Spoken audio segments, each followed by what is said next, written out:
In order to attract our desired audience, we needed to first find out what they desire in a thriller film. Through the use of online surveys and cross-referencing our ideas with some of the most iconic thriller films and the concepts they communicate, we were able to establish a target audience in terms of legislation and administration of the title, i.e., what would the BBFC say about the minimum age of our film, but also in a wider context by looking at texts such as Seven and the Benedict Cumberbatch edition of Sherlock. Texts such as these attract a much more mature and more intellectual audience than a typical Hollywood blockbuster, which aims to appeal to the biggest audience possible. Both texts also feature serial killers who are very complex in the nature of their character and complex in their own aims and motivations for committing the crimes that they do, and the process in which they do it. Since the target for these texts correlate with our own target audience, it seemed necessary to draw inspiration from texts such as these, and also Mary Harrow's American Psycho, to build a strong character profile lineup. So the character of Michael Killian was actually inspired by Patrick Bateman in American Psycho. The direction we approach the film opening project also helps to take shape in carving out a target audience. The character motivation of Michael Killian has been well thought out, and his backstory is the reason behind his very meticulous murder process. It's not just to incorporate blood and gore for the sake of audience pleasure, though an explicit portrayal of gore is apparent in the opening.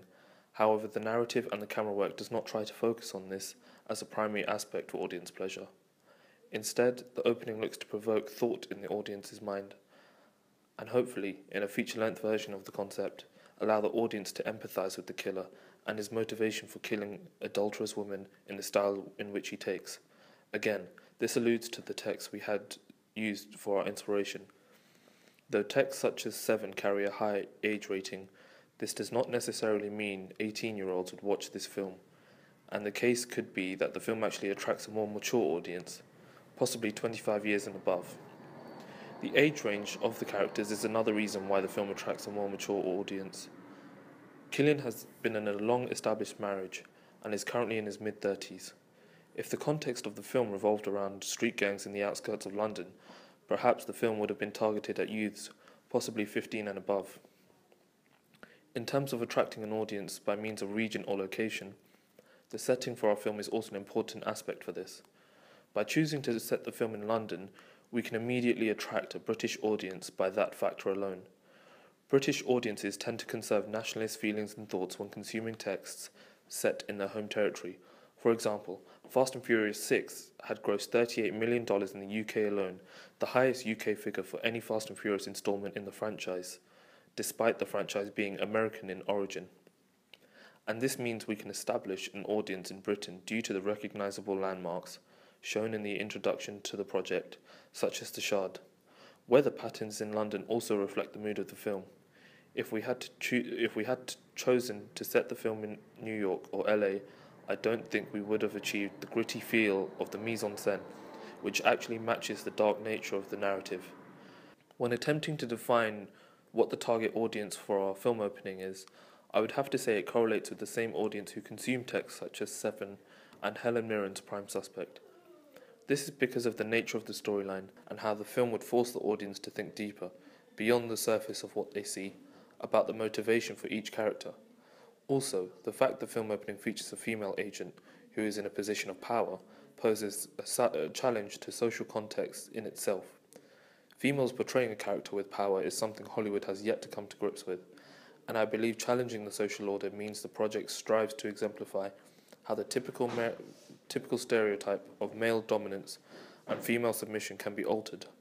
Because of this, the film would probably not receive a traditional Hollywood release.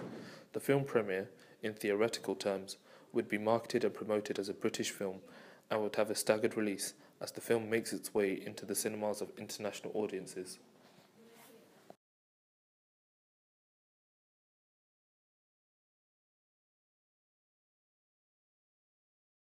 To film our project, we used two professional cameras, the Canon 5D Mark II with a 24-70 f2.8 lens and a Lumix GH3 with a 14mm f2.8 wide-angle lens, the latter of which really helped us in creating some amazing-looking establishing shots and filming wide shots in greater detail. For example, the wide-angle lens helped us to create detailed establishing shots which captured a large part of the London skyline, which looked very professional in terms of the camera work. The Canon was a camera we used primarily for the close-up shots, such as the murder scene and the conversation prior to it. With each camera, controlling the ISO was a major aspect in the process. Since we had a lot of low-level lighting scenes, we looked to control the lighting in such a manner that meant the lighting reflected the narrative, but by doing so, we would have to use a particularly high ISO. Finding the right ISO, which would capture enough light without making the footage grainy, was one of the many challenges we had faced with filmmaking. We had also learnt about the editing process and how to use software such as Final Cut Pro to our advantage by attaching and splicing all our footage together, all within the timeline. The software was also useful since we needed to manipulate a lot of our footage so that the lighting could be corrected, or we can create the desired effect, such as the time-lapse sequences where Naeem Dawood's character would be in real time whilst the world around him would be in time-lapse. Whilst we have used technology greatly to our advantage in the process, some aspects of technology within social media and content services such as YouTube have also meant we have faced some drawbacks in the final days of post-production. For example, when Final Cut Pro exports a video, the footage becomes darker in its lighting. The same happens again when the video is compressed on YouTube servers. This meant that the footage we looked at in the timeline of Final Cut Pro would not be the same as what the audience sees via YouTube. Also, Content ID, the content management software which YouTube uses to identify copyright material, meant that we couldn't use the desired song we had chosen, and meant that we had to re-upload the video using royalty-free music to bypass the system.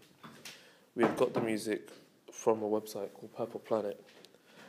However, in doing so, this meant re-editing and retiming the time-lapse sequence to fit the music piece we had chosen to use as an alternative. However, the music is fitting to the film's narrative and sets the mood for the audience within the first 30 seconds.